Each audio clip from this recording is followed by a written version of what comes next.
First, though, to our correspondent, Michael Pluchak, who is keeping track of the situation in East Jerusalem and the West Bank. Michael, give us a sense of where you are right now and what the scene is like around you.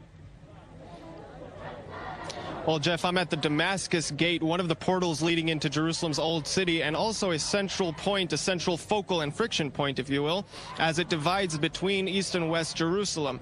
When clashes do break out, when protests do happen, this is a classic place you'll see it, Jeff. And we've been here since early hours this morning.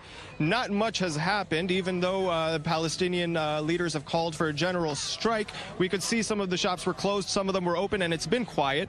But as of, I'd say maybe in the last half hour, Jeff, 45 minutes, a protest has started here. We've seen a group of women sit down right behind me, starting to chant, and then a crowd amassed around them, Jeff.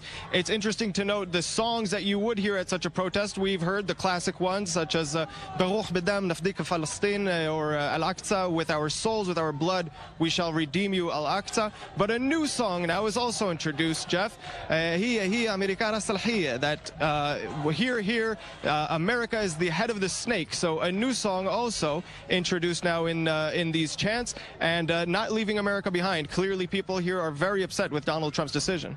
Michael, we can see around you a lot of these protesters, as well as a lot of, it appears, journalists and news agencies gathering there. Explain to me what you're seeing in terms of a police presence, a security presence. Is it intensifying? I wouldn't say it's intensifying. I'd say there's the same amount still here as we've seen this morning, although they're taking a stronger stance now. We're seeing barricades being built. If you look behind me, you'll see the crowd has amassed quite a bit, and there are a lot of journalists here, Jeff. I mean, I can't tell you. It's too much to count really at the moment, but we're talking about really TV stations from all over the world are here covering this protest, as you can see, and police are also ready and fit with riot gear.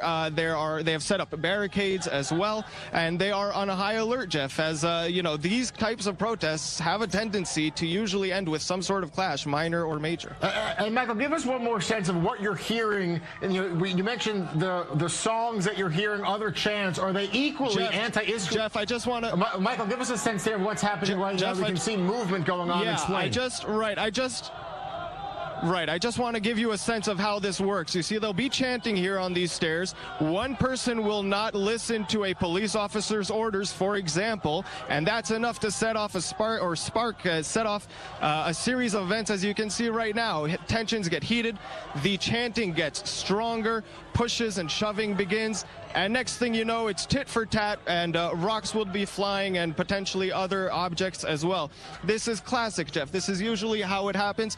Most of the times, it becomes subtle again, it kind of quiets down, and then jumps back again, and we can expect to see this throughout the day, coming in waves. When somebody refuses to move or something to that effect, that will usually spark a clash, and those have the potential to really be ignited quite quickly. All right, Michael Pluchak standing by for us at the Damascus Gate there, and again, we could see the heavy police presence, dozens of